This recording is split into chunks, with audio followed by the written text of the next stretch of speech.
ഇന്ന് നമ്മൾ ഉണ്ടാക്കാൻ പോണത് നല്ല തൂവെള്ള നെയ്ച്ചോറും അതിന് കോമ്പിനേഷനായിട്ട് ഒരുപാട് തേങ്ങ ഒന്നും അരക്കാതെ നല്ല കുറിയ ചാറോട് കൂടിയുള്ള ഒരു അടിപൊളി ചിക്കൻ കറിയാണ്.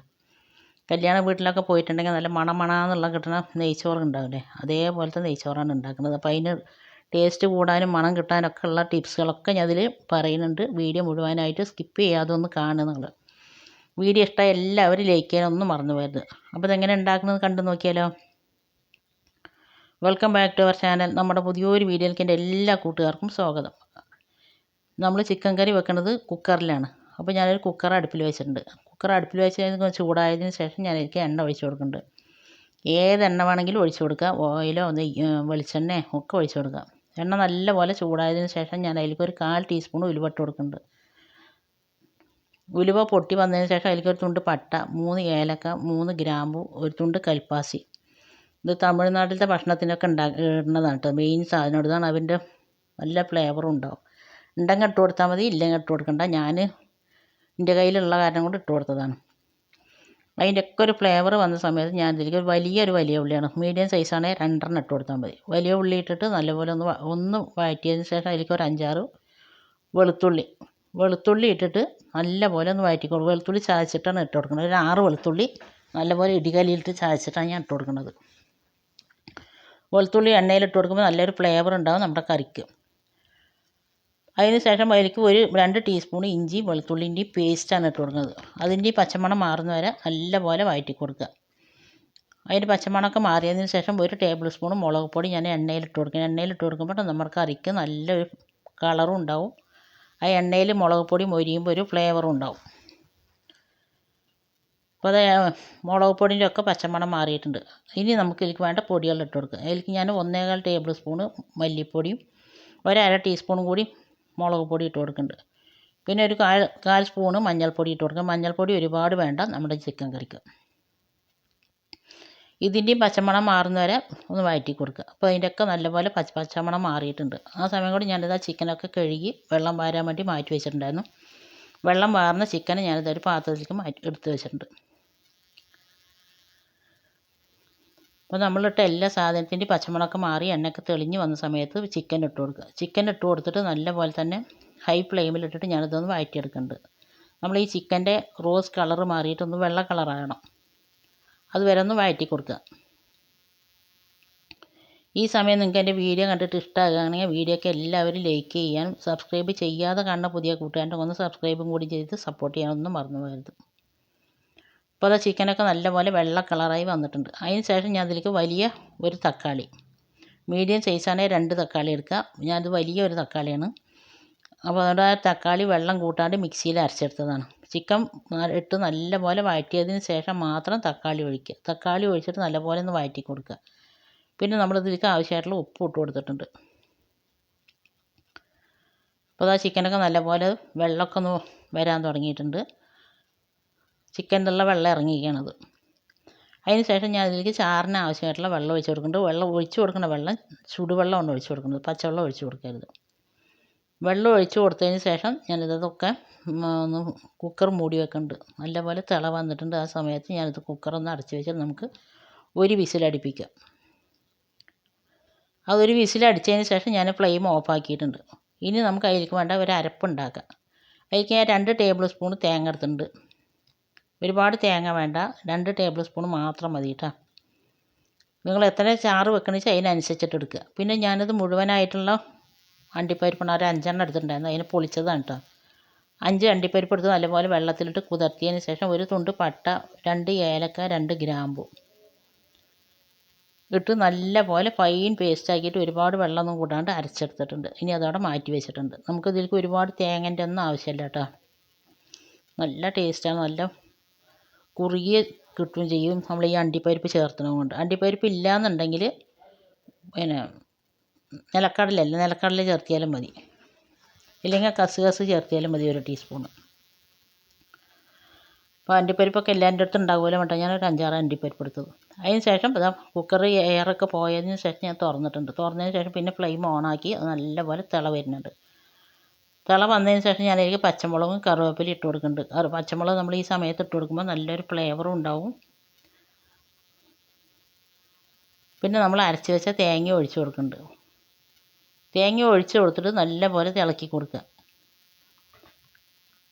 നമ്മൾ ഇതിൽ അരച്ച അണ്ടിപ്പരിപ്പൊന്ന് വെന്ത് കിട്ടണം. അപ്പോൾ അത് ഒരുപാട് തിളച്ച് മറിഞ്ഞിട്ട് തേങ്ങ പിരിയാൻ നിൽക്കരുത്. അപ്പോൾ തിള വരുന്ന സമയത്ത് നമ്മൾ ഇടക്കിടക്കൊന്ന് ഇളക്കി കൊടുക്കുക. ലാസ്റ്റ് ഞാൻ അതിലേക്ക് കുറച്ച് മല്ലിയില ഇട്ട് കൊടുക്കുന്നുണ്ട്.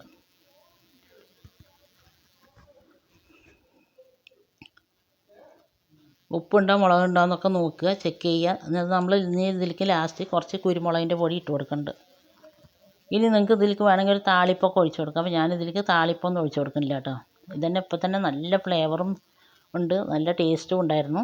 ഇനി ഇത് ഇരിക്കും തോറും നല്ലപോലെ കുറുകി വരികയും ചെയ്യും. ചിക്കനൊക്കെ നല്ലപോലെ വെന്തിട്ടുണ്ട് കേട്ടോ. കുരുമുളക് ഇട്ട് കൊടുത്തതിന് ശേഷം ഞാൻ നല്ലപോലെ ഇളക്കി ഇനി ഫ്ലെയിം ഓഫാക്കി വെച്ചിട്ടുണ്ട്. ഇനി ഇത് നമുക്ക് മൂടി അവിടെ മാറ്റി വെക്കാം. നോക്കിയപ്പോൾ കുറച്ച് ഉപ്പിൻ്റെ കമ്മി ഉണ്ടായിരുന്നു. അപ്പോൾ കുറച്ചും കൂടി ഞാൻ ഉപ്പിട്ട് കൊടുക്കുന്നുണ്ട്. ഇത് ഇരിക്കും തോറും ഈ ചാറിൻ്റെ ടേസ്റ്റ് വരിക, നല്ലപോലെ കുറുകി വരികയും ചെയ്യും. അപ്പോൾ നല്ല ടേസ്റ്റ് ഉണ്ടാവുകയും ചെയ്യും. ഇനി ഞാനത് ഫ്ലെയിമൊക്കെ ഓഫാക്കിയതിന് ശേഷം ഇനി അതിനെ മൂടി വെക്കുന്നുണ്ട്. ഇനി നമുക്ക് ചോറ് ഉണ്ടാക്കാൻ തുടങ്ങാം. ഞാൻ നോൺ സ്റ്റിക്കിൻ്റെ ഒരു പാത്രത്തിലാണ് കേട്ടോ ചോറുണ്ടാക്കുന്നത്. ഇത് ചട്ടി വെച്ചതിന് ശേഷം നല്ലപോലെ ചൂടായിട്ടുണ്ട്. മീഡിയം ഫ്ലെയിമിലാണ് വെച്ചിരിക്കുന്നത്. അതിലേക്ക് ഞാൻ നിങ്ങൾക്ക് ഇഷ്ടത്തിനുള്ള നെയ്യോ ഓയിലൊക്കെ ഒഴിച്ച് കൊടുക്കുക. ഞാൻ 1 ടേബിൾ സ്പൂൺ നെയ്യും കുറച്ച് ഓയിലും ഒഴിച്ച് കൊടുത്തിട്ടുണ്ട്. നമ്മളിത് ഒരു വലിയ ഉള്ളി ഇതൊന്ന് ഫ്രൈ ചെയ്തെടുക്കുന്നുണ്ട്. ഇത് ദമ്മിടാൻ വേണ്ടിയിട്ടാണ്. അതൊന്ന് ഉള്ളി ഒന്ന് ഫ്രൈ ചെയ്ത് കുറച്ച് അണ്ടിപ്പരിപ്പ് മുന്തിരിയൊക്കെ ഒന്ന് വറുത്തെടുത്തിട്ടുണ്ട്. ഇനി ഞാൻ അതേ എണ്ണയിലേക്ക് തന്നെയാണ് ഒരു തുണ്ട് ബേ ലീഫ് ഇട്ടിട്ടുണ്ട്. വലിയ ബേ ലീഫാണ്, അപ്പോൾ അതുകൊണ്ട് തുണ്ടാക്കിയത്.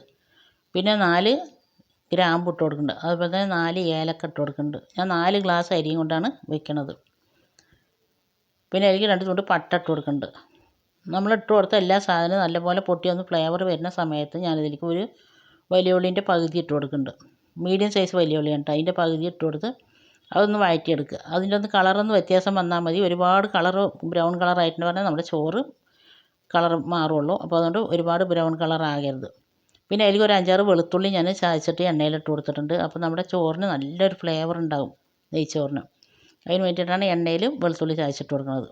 പിന്നെ അതിലേക്ക് ആവശ്യമായിട്ടുള്ള വെള്ളം ഒഴിച്ച് കൊടുത്തിട്ടുണ്ട്. 1 കപ്പ് അരിക്ക് 2 കപ്പ് വെള്ളം എന്നുള്ള കണക്കിനാണ് ഞാൻ ഒഴിച്ച് കൊടുക്കുന്നത്. അതിലേക്ക് ആവശ്യമായിട്ടുള്ള ഉപ്പും ഞാൻ ഇട്ട് കൊടുത്തിട്ടുണ്ട്. എന്നിട്ട് മൂടി വെച്ച് നല്ലപോലെ തിള വന്നിട്ടുണ്ട്. തിള വന്ന സമയത്ത് ഞാനിതിലേക്ക് ഒരു വലിയ നാരങ്ങൻ്റെ 1 മുറി നാരങ്ങ നീര് ഒഴിച്ച് കൊടുക്കുന്നുണ്ട്. നമ്മൾ അരി കഴുകി കുതിരാൻ വേണ്ടി വെച്ചിട്ടില്ല. അരി വെറുതെ കഴുകിയിട്ട് വെള്ളം വാരാൻ വേണ്ടി മാറ്റി വെച്ചിരിക്കുന്നത്. അതുകൊണ്ടാണ് ഞാൻ 1 കപ്പ് അരിക്ക് 2 കപ്പ് വെള്ളം ഒഴിച്ച് കൊടുത്തിരിക്കുന്നത്. നമ്മൾ അരി കുതിർത്തിയിട്ടാണ് ചോറ് വെക്കണമെന്നുണ്ടെങ്കിൽ 1 കപ്പ് അരിക്ക് 1.5 കപ്പ് വെള്ളം ഒഴിച്ച് കൊടുത്താൽ മതി. അരി ഇട്ട് കൊടുത്തതിന് ശേഷം നല്ലപോലെ ഇളക്കി ഞാനതവിടെ മൂടി വെച്ചിട്ടുണ്ട്. ഇനി ഹൈ ഫ്ലെയിമിലിട്ടിട്ടാണ് നമ്മളിതൊന്ന് തിളപ്പിച്ചെടുക്കേണ്ടത്. കുറച്ച് നേരം കഴിയുമ്പോഴേക്കും നല്ലപോലെ ഇത് തിളച്ച് വരും. തിളച്ച് വരുന്ന സമയത്ത് നമ്മൾ തുറന്നിട്ട് ഒന്നും കൂടി ഇളക്കി കൊടുക്കുക. ഇളക്കി കൊടുത്തതിന് ശേഷം പിന്നെ നമ്മളിതിലത്തെ ആവി പുറത്ത് പോകാത്ത പോലെ നല്ലൊരു ടൈറ്റായിട്ടുള്ള മൂടിയും കൊണ്ട് മൂടുക. മൂടിയതിന് ശേഷം ഏറ്റവും ലോ ഫ്ലെയിമിലിട്ടിട്ട് ഒരു 10-12 മിനിറ്റ് ആകുമ്പോഴേക്കും നമ്മുടെ ചോറൊക്കെ നല്ലപോലെ വെന്ത് കിട്ടും. ആവി പുറത്ത് പോകരുത് കേട്ടോ. അപ്പോൾ ആ ആവിയിൽ കടന്ന് തിങ്ങിയിട്ട് വേകണത്. ഇപ്പോൾ അതൊരു 10 മിനിറ്റ് കഴിഞ്ഞതിന് ശേഷം ഞാൻ തുറന്നിട്ടുണ്ടായിരുന്നു. തുറന്നിട്ട് ഇനി നല്ലപോലെ ഒന്ന് ഇളക്കി കൊടുക്കുക. ചോറൊക്കെ വെന്തിട്ടുണ്ട് കേട്ടോ. നല്ലപോലെ അടി ചേർത്തി ഒന്ന് ഇളക്കി കൊടുക്കുക. കണ്ടില്ലേ, ചോറിന് ഒരു കളർ വ്യത്യാസം ഒന്നും വന്നിട്ടില്ല. നല്ലപോലെ ഇളക്കിയതിന് ശേഷം നമ്മൾ വറുത്ത് വെച്ചിരുന്ന അണ്ടിപ്പരിപ്പും മുന്തിരിയും ഉള്ളിയും ഒക്കെ പാടെ ഇട്ട് കൊടുക്കുക. പിന്നെ അതിൻ്റെ മേലെ കുറച്ച് നെയ്യും ഇട്ട് കൊടുക്കുക. ഈ നെയ്യും കൂടി ലാസ്റ്റ് ഇടുമ്പോൾ നല്ലൊരു ഫ്ലേവർ ഉണ്ടാകും നമ്മൾ ചോറും ഇങ്ങോട്ട് തുറക്കണ സമയത്ത്.